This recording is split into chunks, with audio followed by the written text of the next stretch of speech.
Hi everyone, welcome to Leisrealtalk. All right, let's talk about the Taiwan election. It's this Saturday. It's the world's first major election in 2024.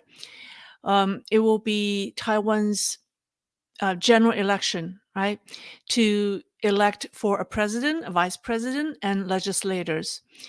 It's an election that will have major impact on Taiwan and the world, given the unprecedented tension in the Taiwan Strait caused by the extreme pressure exerted by Beijing. Some Taiwanese call this election, they say that this election may be the last one, the last election in Taiwan if a pro-Beijing candidate wins. And CCP has made it very clear that it wants the KMT candidate to win, Hou You-yi.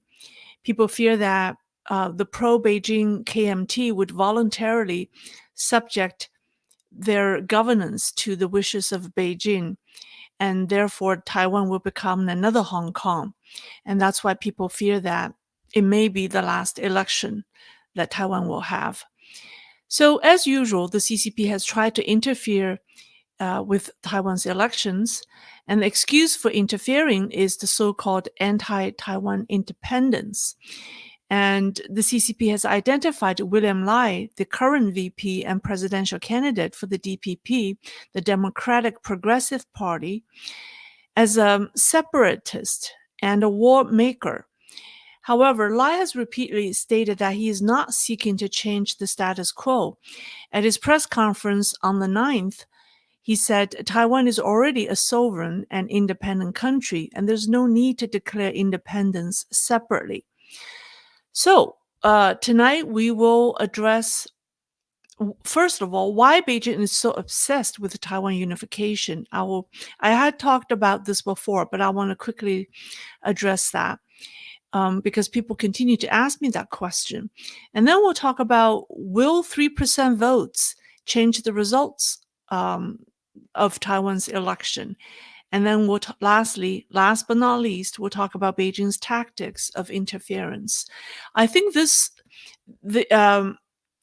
how Beijing interferes with the Taiwan election is typical in its information or cognitive warfare in other parts of the world. So it has relevancy for people in other parts of the world. It's not just Taiwan is an extreme example, but I think that's what the CCP is doing to other democratic nations.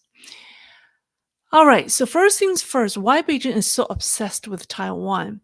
Well, the CCP has obsessed with eradicating the Republic of China in Taiwan ever since it seized power in 1949. The primary reason is that the existence of ROC threatens CCP's legitimacy to rule. The Republic of China was established on January 1st, 1912, in Nanjing. Shortly afterwards, on the 12th of February, the last emperor of Qin dynasty abdicated in Beijing. So in terms of this lineage, ROC is the legitimate successor to the Qin dynasty. And during the Second World War, the ROC was one key member of the Allied forces and led the Chinese to resist the invading Japanese. The CCP, however, colluded with the Japanese and gained strength while the ROC government fought the Japanese. After World War II, the ROC was a signatory to the UN Common Declaration. The original text of Article 23 of the Charter of the UN reads, "The Republic of China, France, the Union of Soviet Socialist Republics, the United Kingdom of Great Britain and Northern Ireland, and the United States of America shall be permanent members of the Security Council." So you see, it recognized the ROC. So CCP has failed to wipe out the Republic of China. And as long as the ROC exists, its existence challenges the legitimacy of the CCP to rule China. And this fear is now worsened and has intensified when Taiwan has transformed into a democracy and has prospered and become more independent. On March 23rd, 1996, the ROC held its first general election. 4 years later, in 2000, Taiwan had the first political transfer of power when the DPP won the presidential election. Power has been transferred a couple of times since, and this election, this coming Saturday, will be the 8th general election. And economically, Taiwan is recognized as a developed economy by international organizations like the IMF and the World Bank. Taiwan's GDP growth and its dominance in the semiconductor industry are highlighted as its significant achievements. Culturally, the ROC in Taiwan has preserved traditional Chinese culture. In 1966, when the CCP sought to destroy traditional Chinese culture through the Cultural Revolution, Taiwan embarked on a cultural revival, valuing Confucius ethics and morals as the foundation of Taiwanese society. So Taiwanese people have gained or earned the respect of the world, while the CCP has not. So a democratic, prosperous, and well-respected ROC makes the CCP jealous and restless because it challenges its legitimacy to rule China. So that's where the tension across the Taiwan Strait has come from. And in May 2021, The Economist magazine called Taiwan the most dangerous place on earth. So the CCP is doing everything it can to influence the election. Some people believe that William Lai and the DPP, they believe that with William Lai and the DDP, no, not DDP, what I'm saying, DPP, consistently leading the poll, there shouldn't be any surprises on Saturday. Well, that is the assumption, and I certainly hope that's the case. However, Taiwanese voters and international observers should be aware that Beijing only needs to influence 3% of Taiwanese voters to change the election results. There are 23 million people in Taiwan. The number of people who can vote is about 19 million. And they had a turnout rate about 70% in the past elections, which is pretty high. So about 14 million people will come out to vote. Now, how many of these 14 million people does Beijing need to influence to affect the outcome of the election? This, according to Dr. Puma Shen, who is an associate professor of National Taipei University, who is also the founder of the Kuma Academy, or the Taiwan's Black Bear Academy. It's a nonprofit organization dedicated to preparing the Taiwanese society for war. So this Dr. Shen is also an expert on white-collar crime and also information operations. So according to him, 400,000 people, or 3% of Taiwanese voters, is all it takes to sway, to influence the Taiwanese election. And this is how he did his math.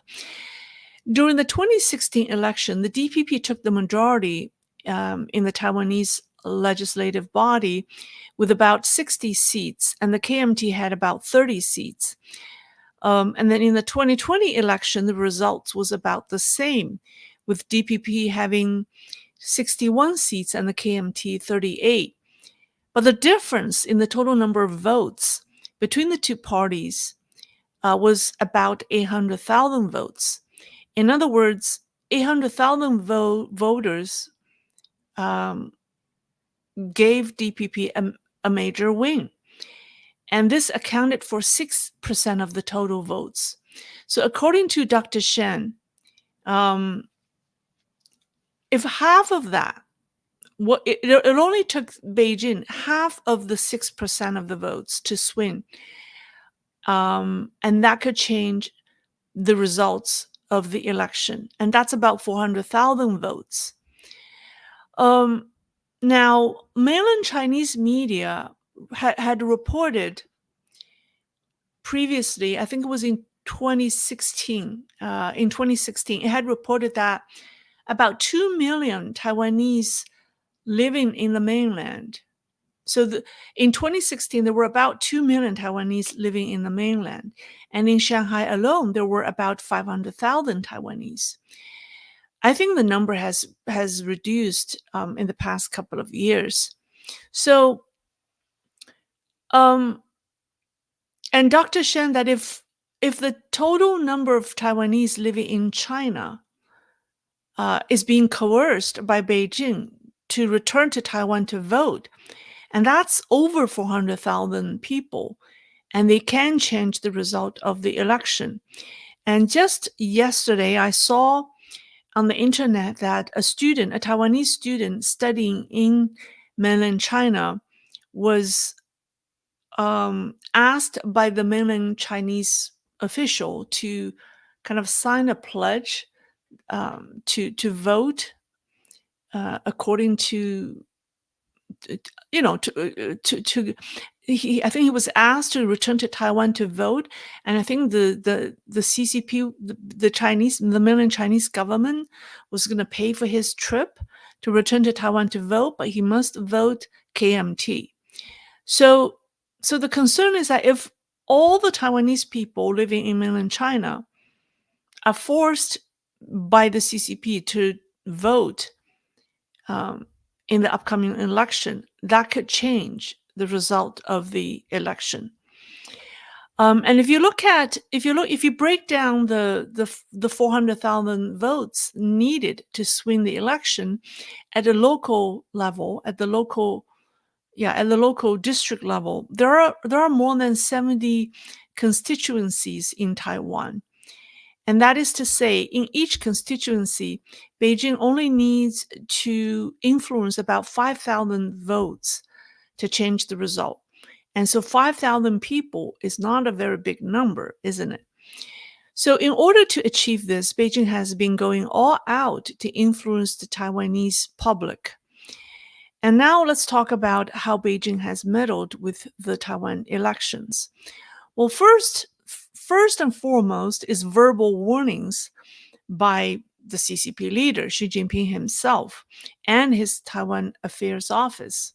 On November 29th of last year, CCP's Taiwan Affairs Office spokesperson officially labeled the DPP candidate William Lai and his running mate as war makers, while expressing willingness to cooperate with the Kuomintang candidate, right, Hou You-yi. At the end of this year, Xi Jinping said that Taiwan must be unified with the mainland in a major speech commemorating the 130th birthday of Mao Zedong on December 26. And he said it again in his New Year's address for 2024, that unification is inevitable. The second tactic is intimidation through a series of provocations. Rocket launch over Taiwan. On January 9th, a satellite was, I shouldn't say rocket, rocket satellite. A satellite was launched, or a rocket was launched by, a Long March rocket from the Xichang Satellite Launch Center in Sichuan, passing over southern Taiwan. The Taiwan's Ministry of National Defense issued national alerts advising citizens to be cautious. However, in the translation of the, I think in the English translation of the alert, they mistakenly translated rocket or satellite as a missile. So They later apologized for the mistranslated word.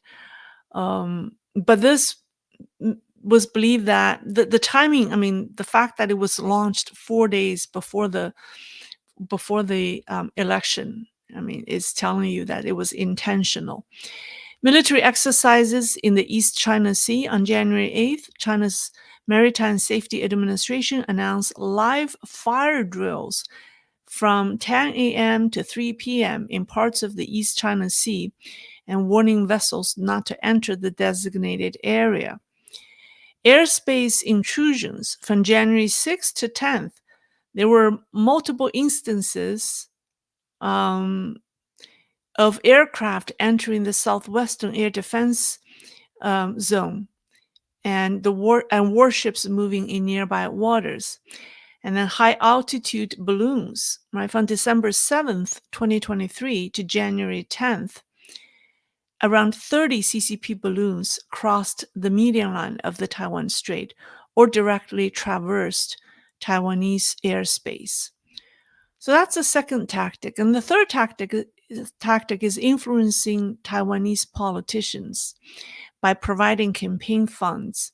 On January 5th, Taiwanese prosecutors detained a spokesperson for the TPP, the People's Party, the Taiwanese People's Party, of the spokesperson of the party's Taoyuan City District, or a the subcommittee. I don't know what you call that. The Taoyuan City's organization of the TPP, she had received funding from the CCP. She received cryptocurrency that's worth 1 million Taiwan dollars. How much is that in US dollars? If you divide it by 30, so that's about 30,000 US dollars. So she had received cryptocurrency worth 30,000 US dollars for her campaign. And she had visited mainland China to meet with CCP officials. And also lately, we've seen a lot of Taiwanese officials being invited to China. For example, last November, the former Taiwanese premier Liu Zhaoxuan visited China and met with Wang Huning, the chairman of the CPPCC, right, the Chinese People's Political Consultative Conference. And also the vice chairman of Kuomintang visited mainland China at least 4 times since last August, and also met with Wang Huning and the head of the and also Song Tao, the head of the CCP's Taiwan Affairs Office. And recently, it's been revealed that the Yantai City Taiwan Affairs Office in Shandong sponsored the trips of over a dozen Taiwanese village chiefs and their relatives for a 6-day, 5-night visit to Shandong last November. And the Yantai the Municipal Taiwan Affairs Office subsidized about 45% of their airfare and paid for all local expenses, including upscale lodging, transportation, food, and entertainment. Each person was given 1,100 yuan, Chinese yuan, to spend. That's about $150.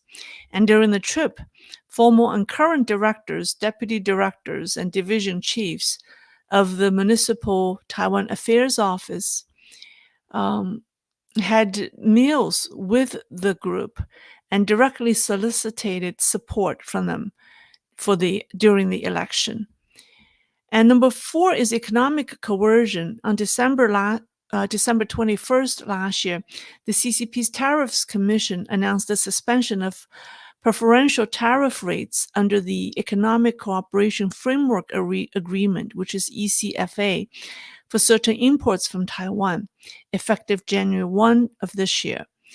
Further measures were being considered to suspend tariff concessions for Taiwanese agricultural, fishery, machinery, automotive parts, and textile products. Last but not least, cyber and cognitive warfare. A scholar from Taiwan's Institute of National Defense and Security Research said in an interview that CCP's manipulation of the January 13th elections has made Taiwan the most dangerous place in cyberspace.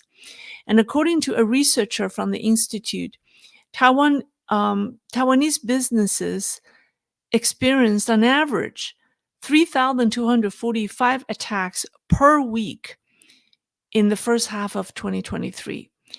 And the CCP's cyber warfare is being carried out by the PLA's Strategic Support Force and the 311 military base in Fujian. The cyber and cognitive warfare has the most impact in terms of swaying public opinions and election results. Let me play you a clip of video in which Dr. Puma Shen explained how sophisticated and extensive the CCP's cognitive warfare is. So, again, it was a public speech he gave in Taiwan. It was in Chinese, so I used AI to translate his voice and dubbed the video for you. So here's what he said.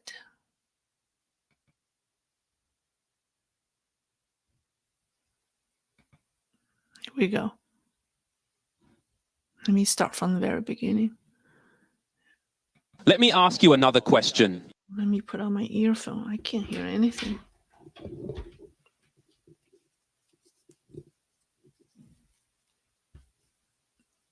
Here we go.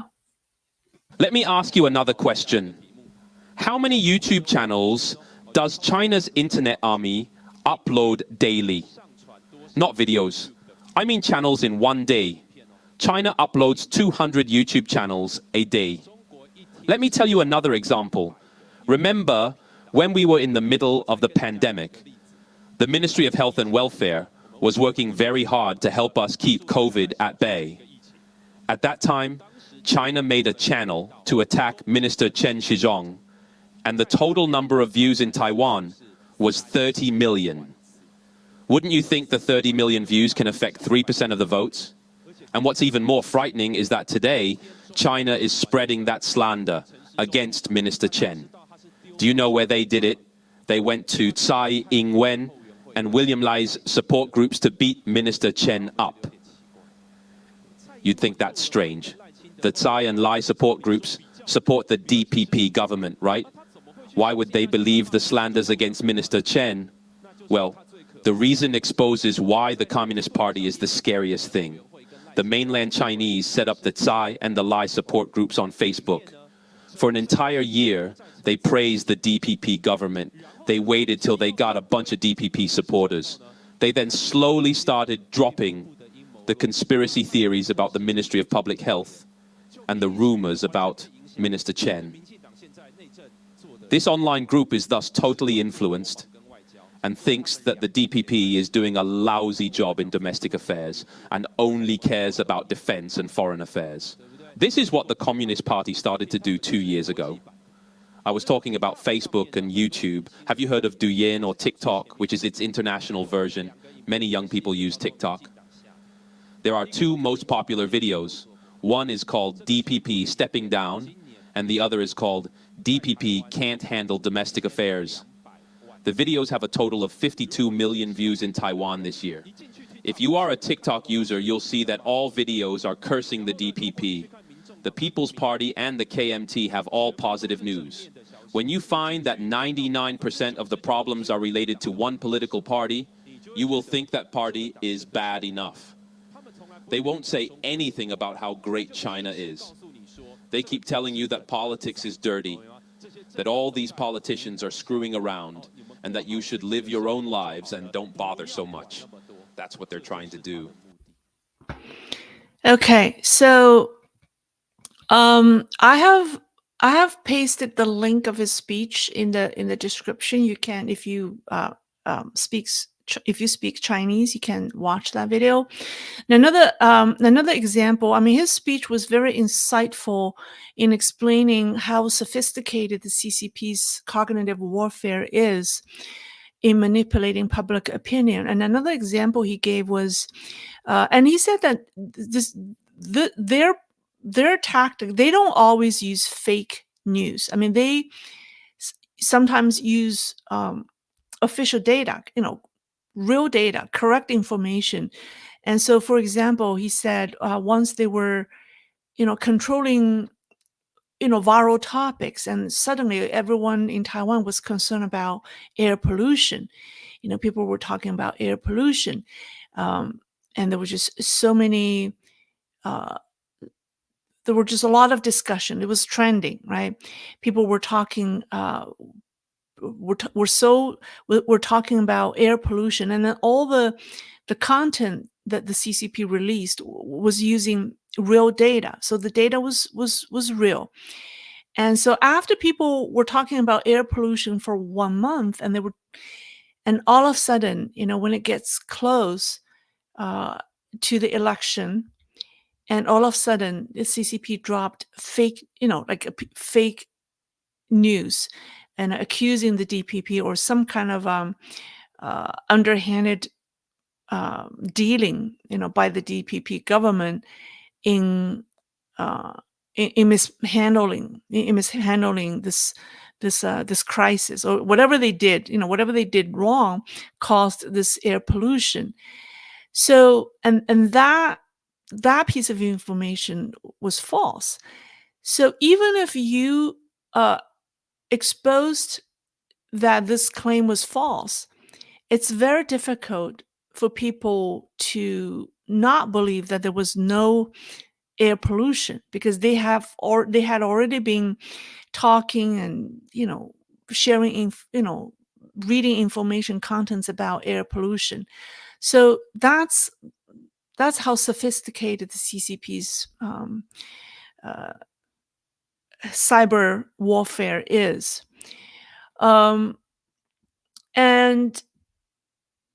so the example he gave pertains to information warfare in Taiwan, but I think it also shows how CCP has been using this kind of tactic in affecting, in infiltrating or trying to influence other parts of the world. So what CCP is doing, if you look at all the strategies that I talked about, it's using an integrated online and offline tactics to influence Taiwanese society, or any societies. The offline programs target KOL and politicians and celebrities, right? They invite them to visit China. They build rapport with them.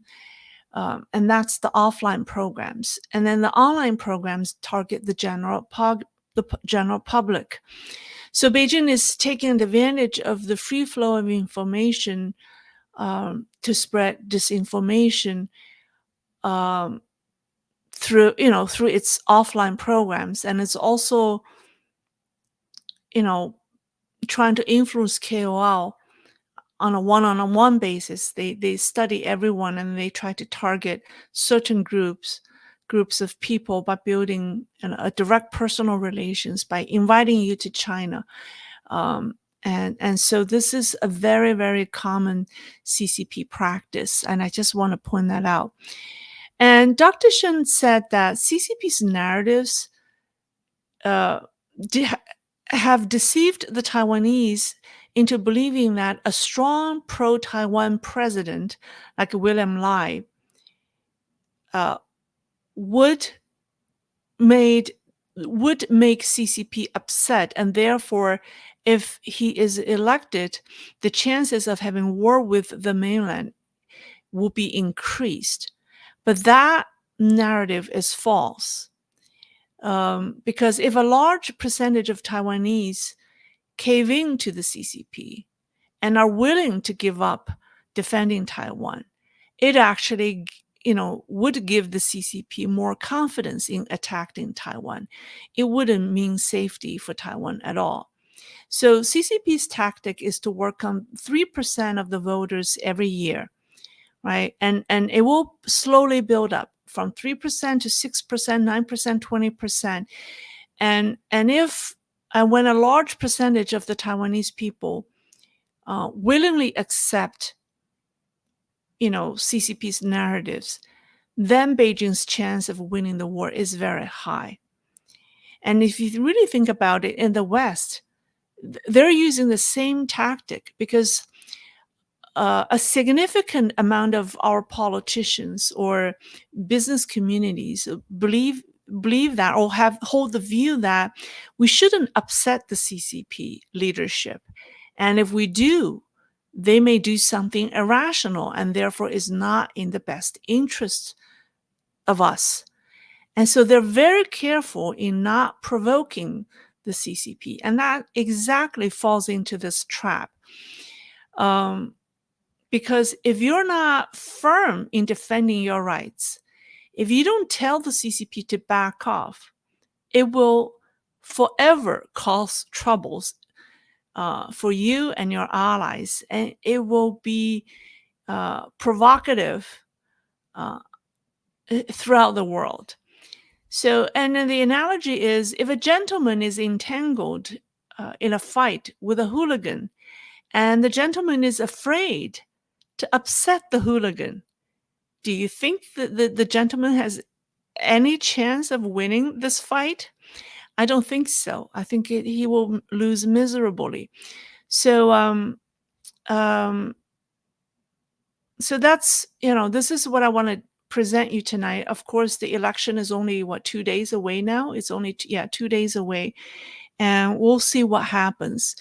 But I think this is it doesn't really. Sometimes we believe in the polls and we say, oh, the DPP and William Lai, has been leading in the poll, but we should never underestimate what the CCP is capable of doing under the table and behind the scenes. So that's all. That's all for tonight. Let me see if people have any questions for me. Let me take off this earphone. All right, let's see. Sir Humphrey. Well, thank you, sir. Hi, Lei. Thank you very much for highlighting the forces at work in China over the holiday period. Well, thank you. Thank you very much, sir. Sinan. Thank you, Sinan. Let's see. All right. Okay. Let me see. Question from Sumiland. What does the CCP have to offer Taiwan? Is it a battered spouse? If you do what I say, you won't get hurt. And if you don't do what I want, then it's your fault if I hurt you. That's a good analogy. It's a very abusive spouse. Yep. That's a very good analogy. And Miss Lee, I like your hairstyle. It's because I didn't have time to do anything with my hair. The reason this program started late was because I struggled trying to be reunited with my cell phone. I accidentally locked myself out and didn't have access to a cell phone or so it was quite a struggle for me earlier today. So but I'm glad that my hairdo worked out. Moonwalker, what is the deal with former Taiwanese President Ma? Was he always so pro-Beijing during his time in office? He's always saying Taiwan can fight China. He seems like a CCP puppet to me. Yes, a couple of days ago, he said that he was asked the question if the Taiwanese people should trust Xi Jinping. He was in an interview, and he said something to the effect of, there should be trust. Like we should trust Xi Jinping. And I think that didn't go so well with the Taiwanese, even his candidate, even the KMT candidate, Hou Youyi, tried to cut the tie with his remark. Because it's that remark could cause backfire. I mean, even the mainland Chinese don't trust Xi Jinping. What is he saying? That the Taiwanese should trust Xi Jinping? Come on. I don't know what has happened to this guy. I have no idea. Ed C., what do you think the PLA put water into why do you think the PLA put water into rockets? Do they just want to pocket money, or are they trying to avoid war? That's a very good question. Okay. I actually want to talk about it. Why? I was talking to my friend who is a China expert. We're trying to explore why. Um, and one explanation that I think makes sense here is to it's dangerous. I mean, it's a technical procedure to load fuel into the rockets, and then you cannot let fuel uh, stay in the rocket like indefinitely, because there, if the rockets are not being used, you still need to empty the fuel, from time to time. You cannot let the fuel sit in the rocket indefinitely. So, but the procedure to load and unload fuel into the rockets, is requires technical expertise, and you have to be careful because it could be dangerous. And you know how the CCP culture has fostered this culture in mainland China that always tries to cut corners. If I don't know if like in mainland China, people just try to cut corners. They don't take procedures, you know, very seriously. So if there's anything they can do, they will try to cut corners. So that's their common mentality. So if you're a PLA soldier or a group of PLA soldiers, and you're thinking, well, why do we have to go through all these trouble? Loading and unloading fuel into these rockets that are never going to be launched, right? We're just doing that for the exercises. And these exercises are just more like for show, it's like they're staged. And they, in the back of their mind, they're thinking, we're not going to fight. We're not going to have a real war with Taiwan. We're just saying we will, but we won't.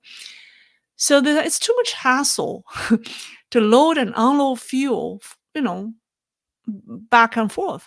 Let's just put water in them. Let's just use water, right? It's much easier. There's no risks, and nobody knows because it's just exercises, and it's much easier, and we don't have to unload them because they're safe. And when I was talking, when I was talking to my friend, and he was like, "Yeah," and we're both convinced that's the thinking behind um, this process. And then their leadership, approved it because nobody took these military drills seriously. And it's easier for them to, and nobody knows.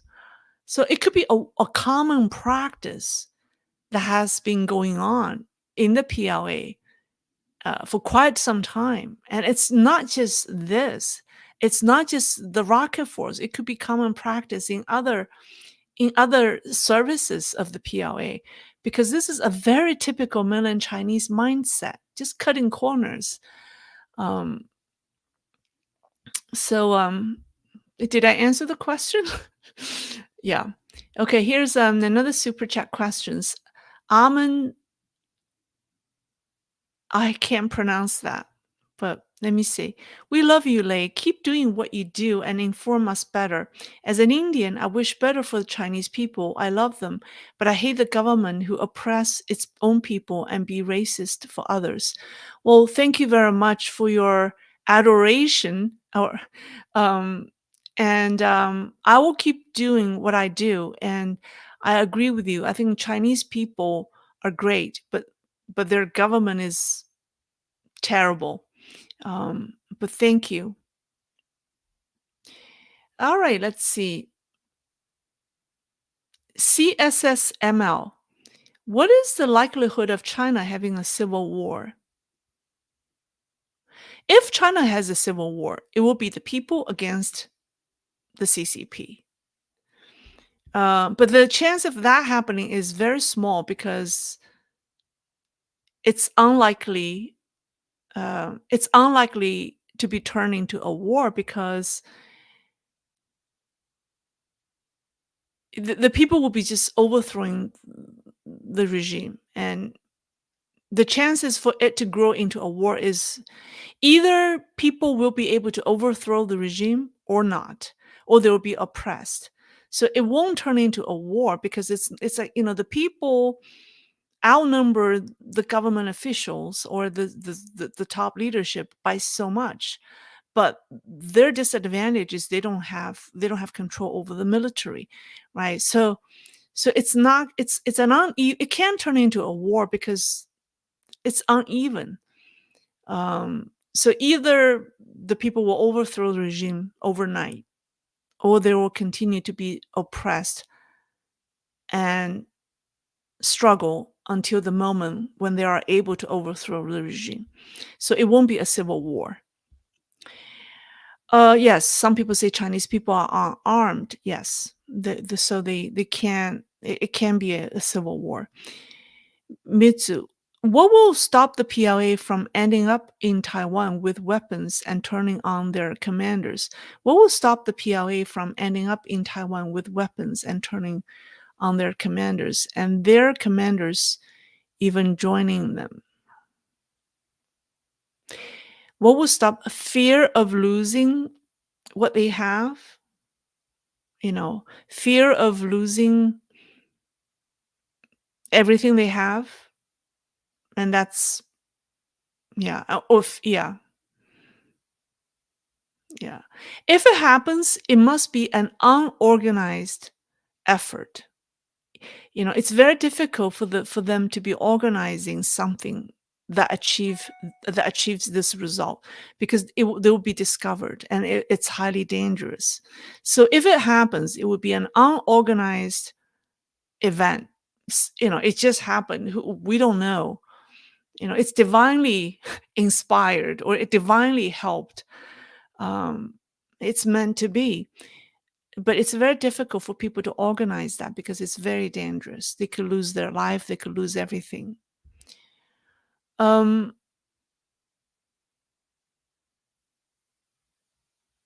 let's see.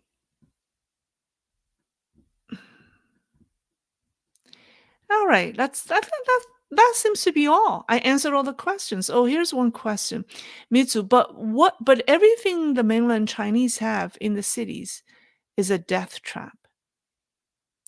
We see it. Yes, but they may not.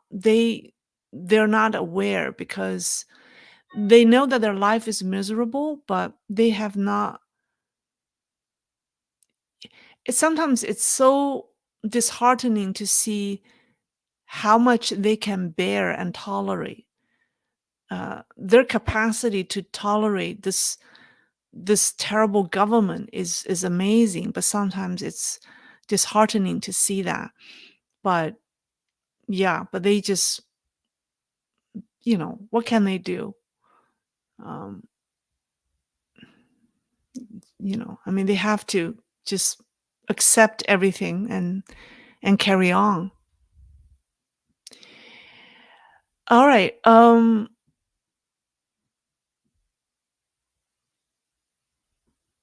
That seems to be all. Well, any other questions for me? Ta zero. Like, do you think Chinese parents would agree to send their one son to war with Taiwan and meet death? They would have to agree when their one son cannot find a job and cannot make any money. If that's their only way to find a job and make a decent living, and if they depend on their son's income, what can they do? They don't have any other choice, right? Or choices. Um, from Sean Rice, like, good video. Watching the replay since I missed the first half. Okay, well, thank you, thank you. From unconventional ideas, the air pollution thing certainly reminds me of Vlad Vexler's video about Russia propaganda. Please watch. Do you think they are learning such tactics from the Russians? I think the Russians are learning that from the Chinese. I think the CCP is the master of deceit. There's no other regime that knows how to manipulate people's mind as much as the CCP does. I think the Russians are learning from the Chinese, not the other way around. And someone asked me, did you hear that the military is cutting salaries? Yes, I did. I heard that, and people are very unhappy. But I don't know the extent and then the scale of this pay cut. Maybe it's carried out at only certain levels and within certain services. So we don't know the extent and the scale of this pay cut. Ferrari guy, is there a difference between appetite for sacrifice in the military between regions in China? Appetite for sacrifice in the military between regions in China. Typically, in the more wealthy regions, I really can't answer that question. I was going to say in the wealthy regions like Guangdong, where people, have access to, people in Guangdong watch media outlets from Hong Kong. They have been doing that for decades. So they don't watch the CCP programs. So they are less brainwashed. But now Hong Kong has fallen into the hands of the mainland. So the differences are smaller. But on the other hand, they're not allowed to have cell phones. The only of officers at certain ranks are allowed to have cell phones. Military personnel at the lower ranks, their cell phones, their internet is being controlled, so they can't even access the Chinese internet. So they're totally blocked from the outside world. Not only the outside world, like the Chinese border, but even like outside their military compound. They don't even know what's happening in other parts of China. So with that said, there's no difference. There's really no difference in terms of, there's no regional differences. Yeah. All right.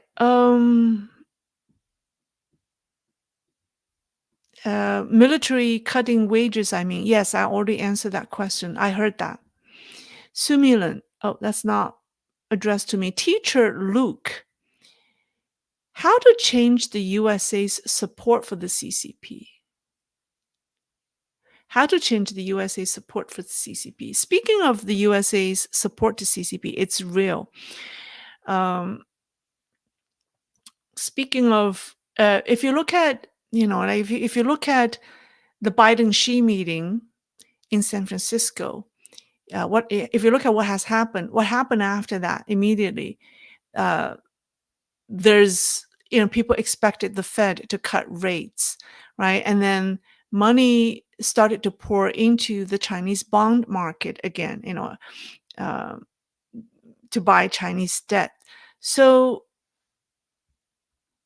I don't know when the Americans would learn, or the American politicians would learn their lessons.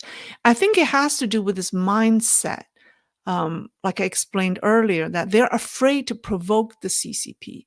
It's exactly the narratives that the CCP is using to influence the Taiwanese election.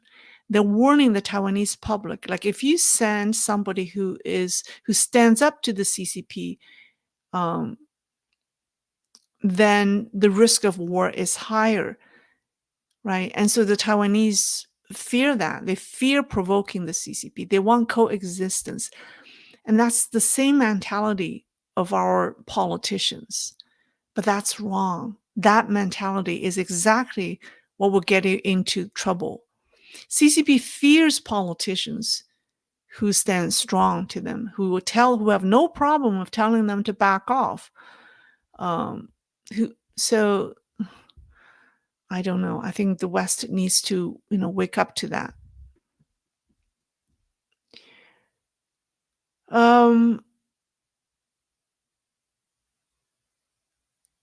A vegan T-Rex. Perhaps if the civil service and people behind security decide to lie flat or go on strike in protest when everything will fall apart. Anarchy. Yes, you're right. But the question is, when will that happen? Because right now, the state security, Xi Jinping is relying on the public security and the state security, the police and the spies to run the show, to run the economy, right? So these people are still loyal to him. So when these people decided to to go against him, then the regime is finished. But when would that happen? I don't see that happen like overnight yet. Um, but there will be, but it's coming. I feel like it's coming. All right. Let's see. All right. 可爱小猫猫 USA. Hello, dear Lei. I'm watching your videos. Greeting from Chile again. Well, thank you. Well, please be safe. Please be safe. Okay. Well, I love your title. All right. That seems to be all. That seems to be all. Well, we'll end it here. I hope everyone have a great evening, and I'll be back this Saturday. So we'll see what happens on Saturday um, during the election. So we may talk about that this Saturday. We'll see. All right. Have a great evening. Bye bye. Or great day. Bye bye.